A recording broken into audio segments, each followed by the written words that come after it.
Welcome back to the Fundraising Bright Spots podcast. This is episode 110. My name is Rob Woods, and this is the show for anyone who works in fundraising and who wants ideas and maybe a dose of encouragement to help you raise more money and really enjoy your job.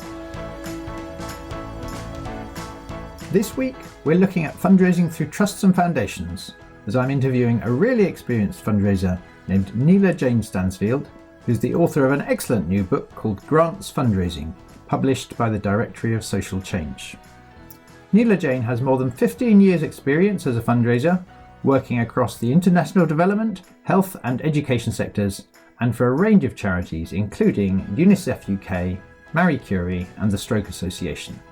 Central to Neela Jane's philosophy is the importance of working hard to build strong relationships with funders. And because this is sometimes easier said than done, this was an important theme running throughout our conversation. I hope you find it helpful. Neela Jane, how are you? I am well, thank you, Rob. How are you? I'm extremely well, thank you. Thank you so much for making time for this interview. I know you've been on maternity leave for quite a while. How old's the little one now? The youngest, what's he now? 5.5 months, nearly 6 months. Yeah, so very sleep deprived, but that's okay. Yeah, he's very sweet. He's very cute, which makes up for the lack of sleep. Yeah, well done. And also well done for managing to write a book and publish a book while you were busy juggling lots of other things, including pregnancy. I've got this wonderful book you wrote called Grants Fundraising in my hand. I so enjoyed it. And there's just so many good tips and ideas in there, little examples to help fundraisers, especially people who do, in particular, trusts and foundations fundraising. And I was so keen to talk to you to see if you might share some of those with the listeners to the podcast. Just before we get into those ideas, maybe it would help our listeners to get a tiny bit of the background and the context. So you've been working in fundraising for more than 15 years, I think. Yes. Can you give us a brief snapshot? Yes, absolutely. Yeah, 15 years, crikey. Well, I fell into fundraising like lots of us probably do, I think. I'm not sure I know anyone that set out to become a fundraiser intentionally. But yeah, about 15 years ago, I just wanted to work in the charity sector and do, something good and meaningful with my life. And trust fundraising was the first job that I got. And actually, I remember getting the interview and not actually knowing what trust fundraising even was. But thankfully, they gave me the job. Miraculously. And I just loved it because trust fundraising is this lovely combination of being immersed in two worlds. You're really immersed in the world of philanthropy and grant making and the psychology and motivation of what makes someone give money away. And at the same time, you have to be so immersed in the world of the project and programs of your charity.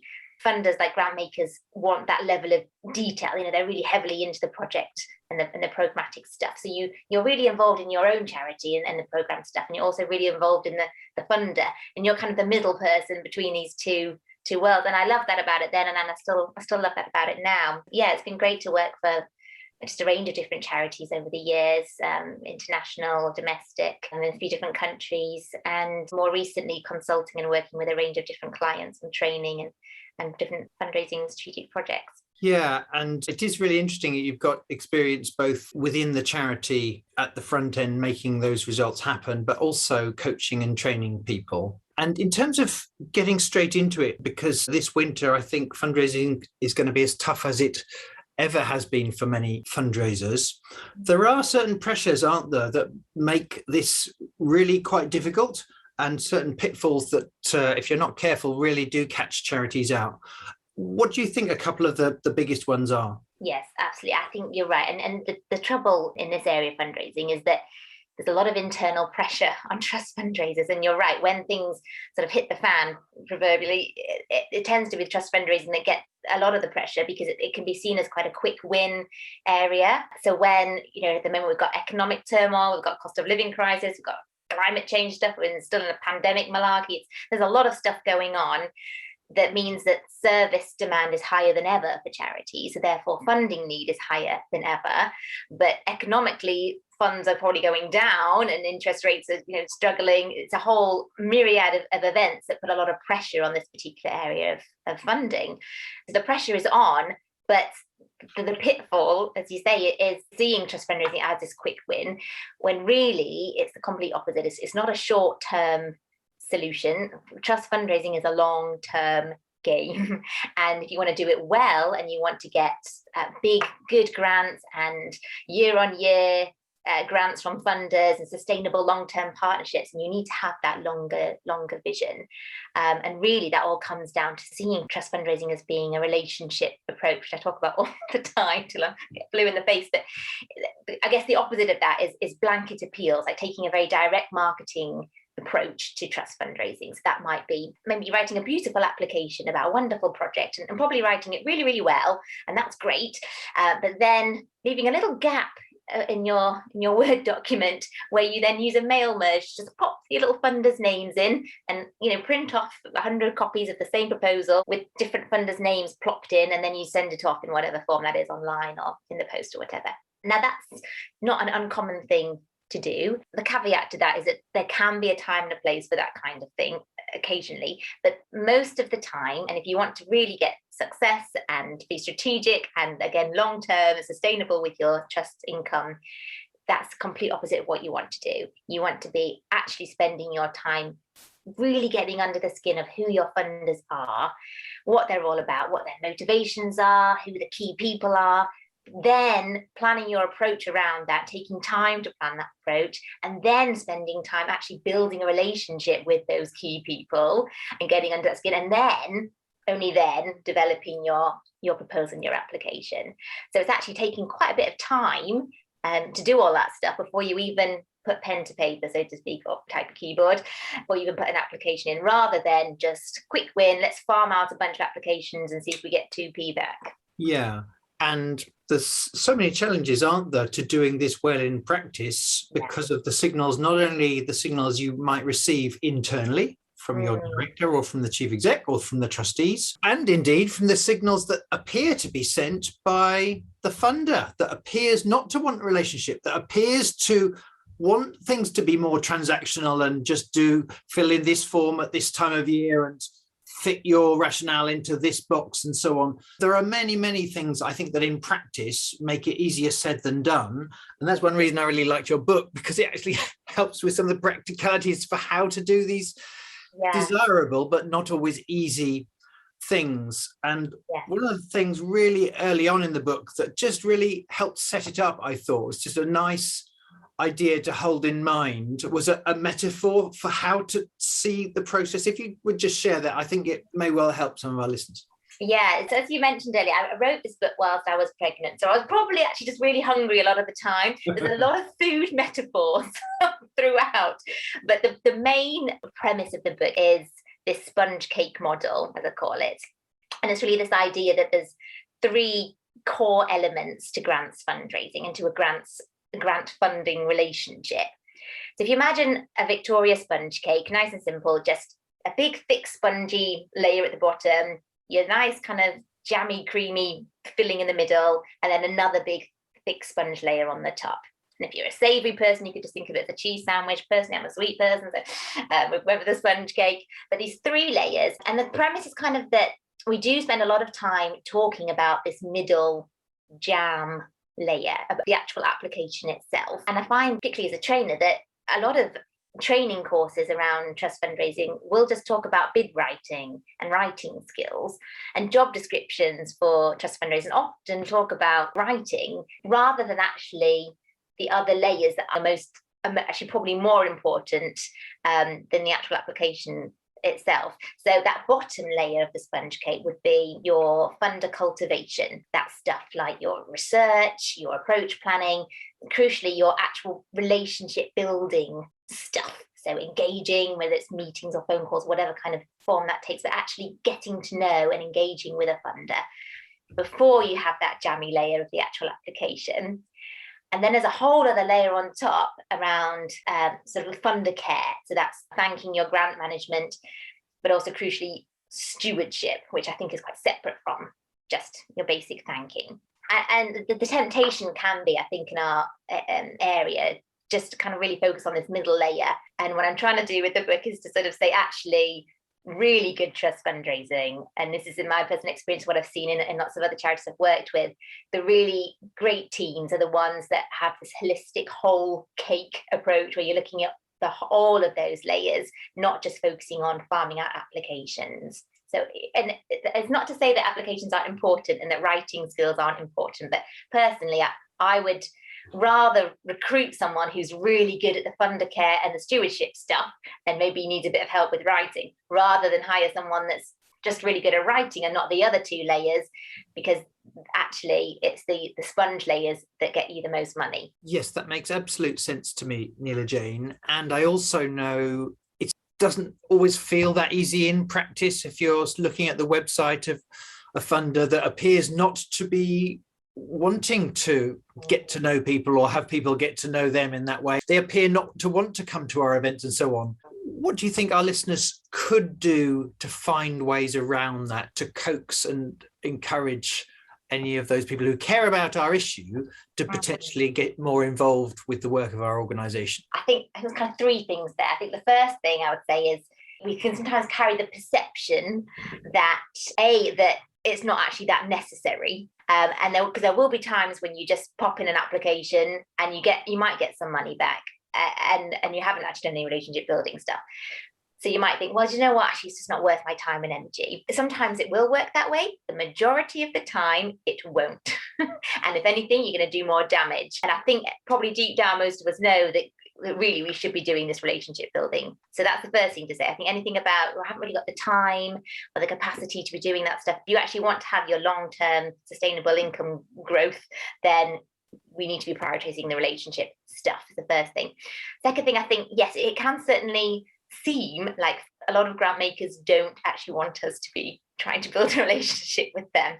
I mean, that is a perception and it isn't reality in my experience. And if you talk to funders, I think they'll actually agree with you. The reason that they might come across being aloof or wanting that bit of distance is simply overwhelm. I mean, most grant makers, not all of them, but most of them are pretty overwhelmed with ineligible applications.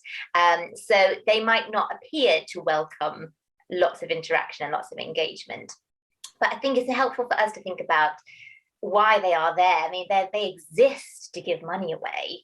And people are on boards of foundations and trusts because they generally have some kind of emotional connection of some kind. Like they're doing it, but they don't get paid to be on a board. And these grant makers are made up of people who have brains and emotions and generally connections with other people.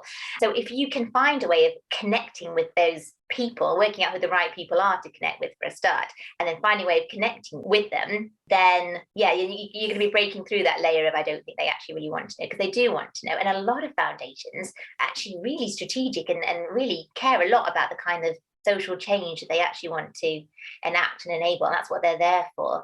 So it's about finding ways of tapping into that.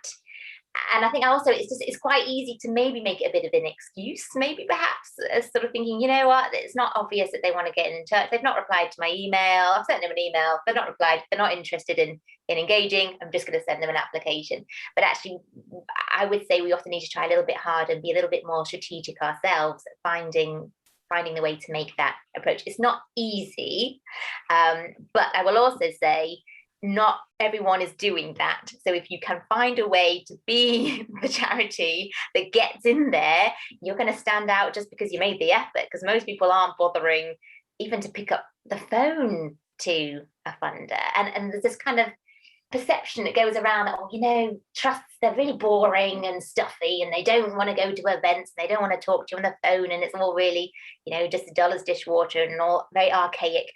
That is not true at all. It's completely a perception. It's not reality. So I would say, forget the that sort of wrong way of thinking about them. Actually, funders want to be in on the action. That's what they're there for. They want to do, they're excited about stuff like you're excited about stuff, and you can enable them to achieve their own charitable objectives. That's really exciting. You just need to find a way of connecting with the right person to do that.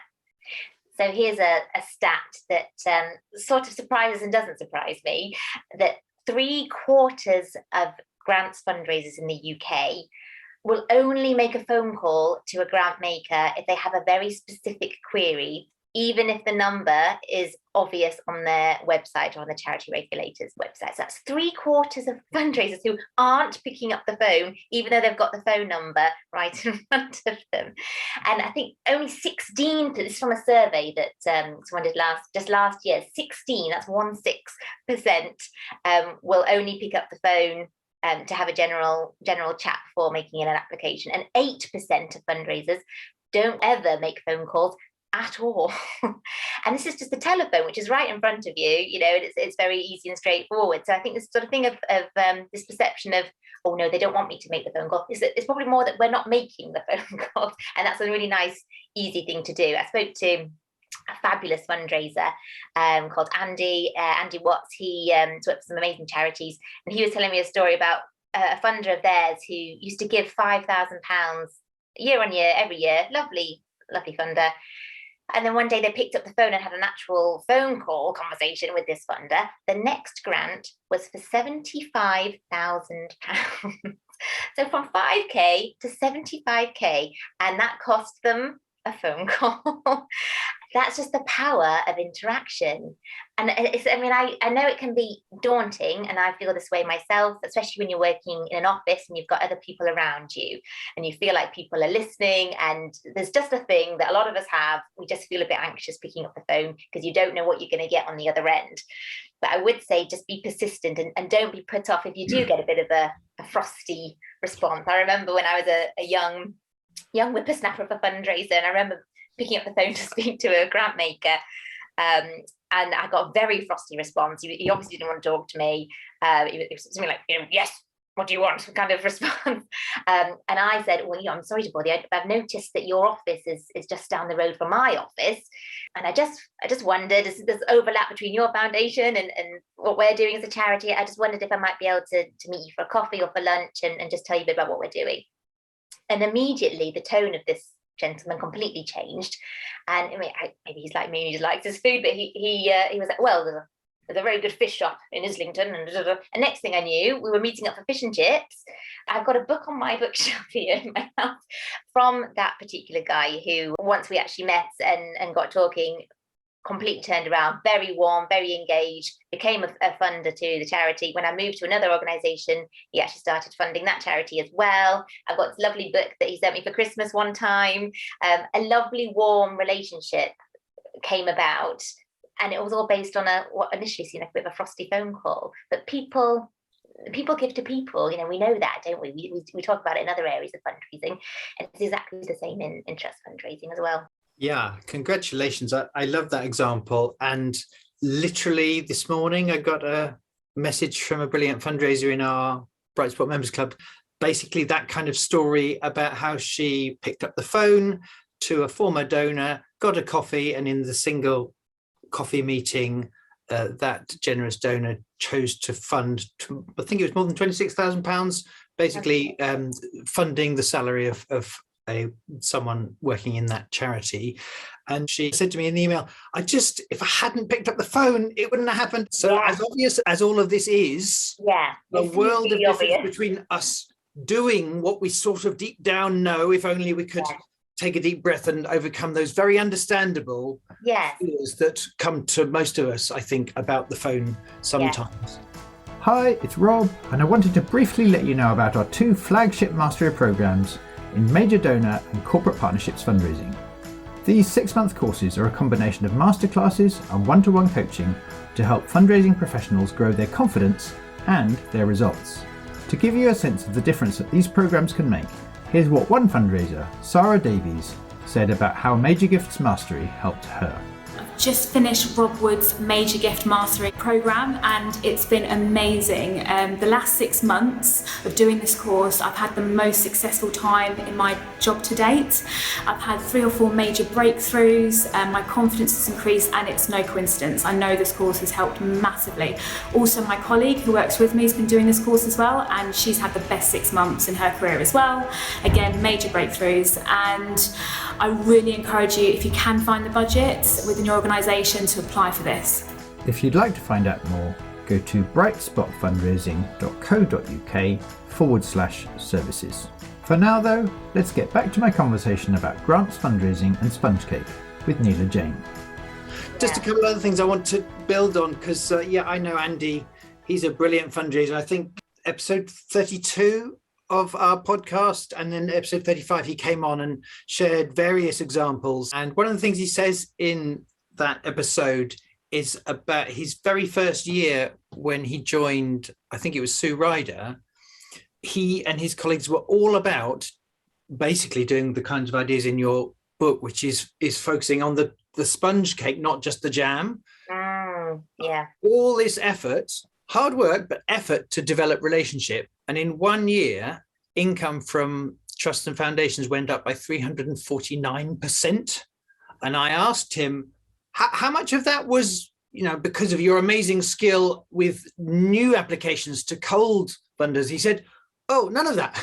That's as hard for us as for anyone else. All of that growth was because of going the extra mile to develop relationships with existing people who have already cared at some point in the past, and talk to them before an extra application, build more relationship before seeking further funding, and things we do after donations. Massive growth from, that's as strong an endorsement as I've ever heard. Yeah. For people to do what they sort of know, but sometimes don't get round to, in terms of getting to know people and understand them, and where possible, get more conversations. Yeah, absolutely. I think also, that's the fun stuff as well. It's fun, and it's interesting. It's exciting getting to understand someone's motivations, and almost like this kind of the psychology of philanthropy. This is where all that kind of the psychology stuff comes into it.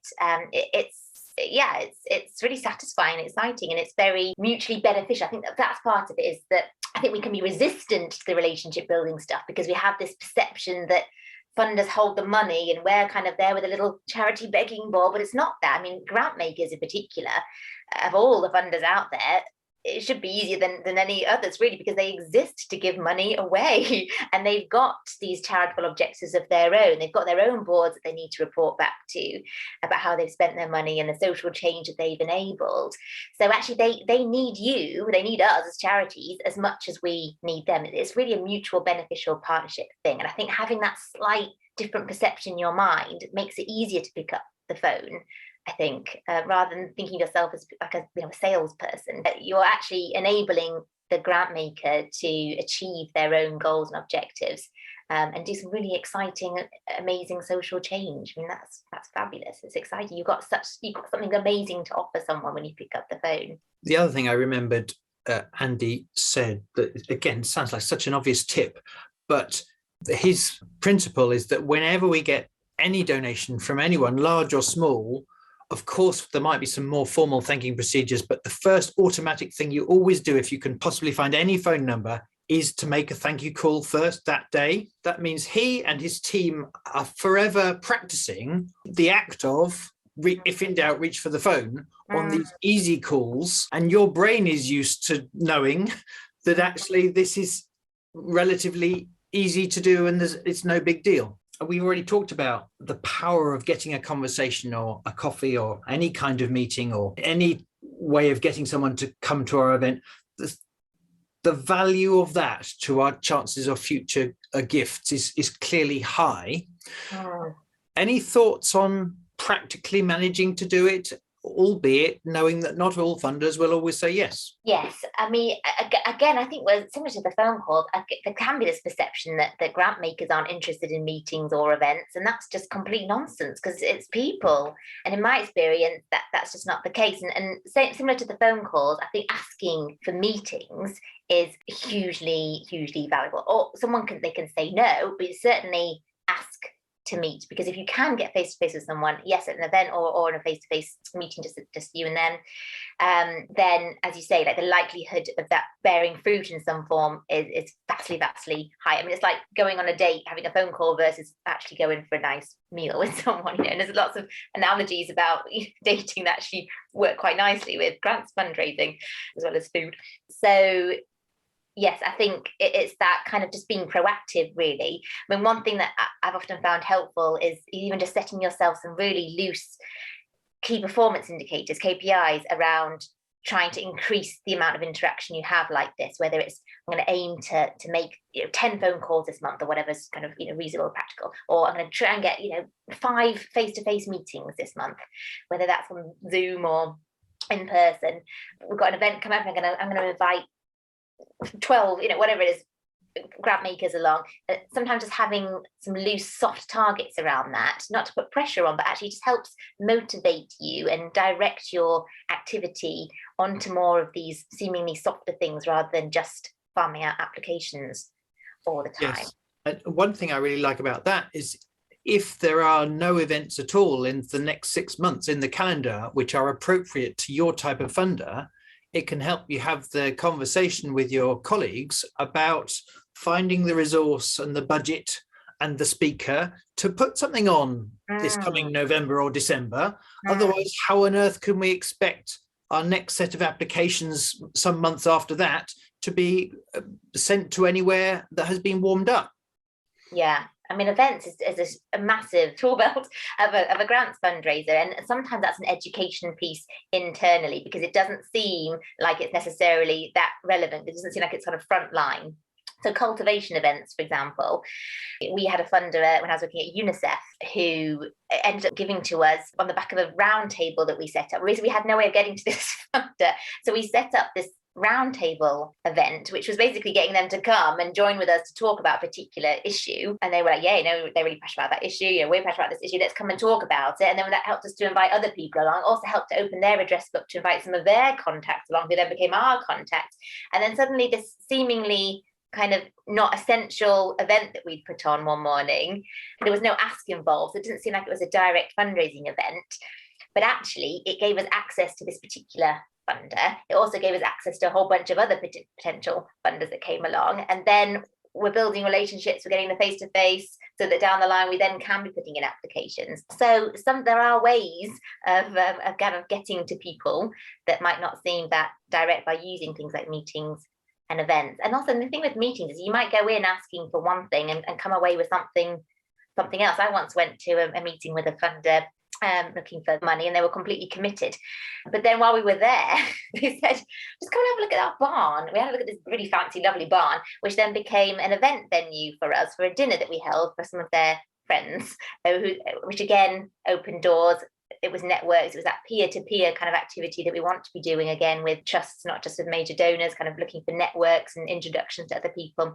So you might be thinking you're going to talk about one thing, but actually a meeting can enable something that you never would have known about if you hadn't actually got that face-to-face contact and got that relationship. Yes, that makes sense, Neela Jane. And I'm just conscious of time. My problem is I've got more questions I'd love to ask you, and I don't think we're going to fit them all into one episode. So if I may, let's finish today's conversation. And then if you don't mind coming back soon and doing another quick conversation for a second episode, then let's do that. And if in the meantime, anyone's desperate to find out more, then obviously they can go and get your excellent book called Grants Fundraising. But for now, Neela Jane, thanks for coming on the podcast. Thank you for having me, Rob. It's been a pleasure. Well, I hope you found our conversation helpful. If so, and you've not yet subscribed, please do that today so that you don't miss out on all the other episodes we've got coming up, including the follow-up episode with Neela Jane, where we explore a bunch of ideas for creating fabulous, inspiring stewardship. If you'd like to see a full transcript, as well as a link to Neela Jane's book, and to the episode 32 that I mentioned with Andy Watts, go to the podcast section of our website, which is brightspotfundraising.co.uk. Now, if you're an individual fundraiser who recognises the amazing power of learning to help you do your job, or you're the leader of a team and you'd like to get your team access to a whole library of my best training films, as well as our live sessions each week with excellent fundraisers like Neela Jane, then do check out our learning and inspiration site, the Bright Spot Members Club. You can find out more at brightspotmembersclub.co.uk/join. Or to find out more about discounts for teams, do send me a message via the Bright Spot Fundraising website. If you enjoyed today's episode, then please take a moment to share it on with anyone you think who would find it helpful, so that we can help as many charities as possible with these ideas. Neela Jane and I are both on LinkedIn, and on Twitter I am @woods_Rob. Thank you so much for listening today. Best of luck with your fundraising, and I look forward to sharing more ideas and examples with you very soon.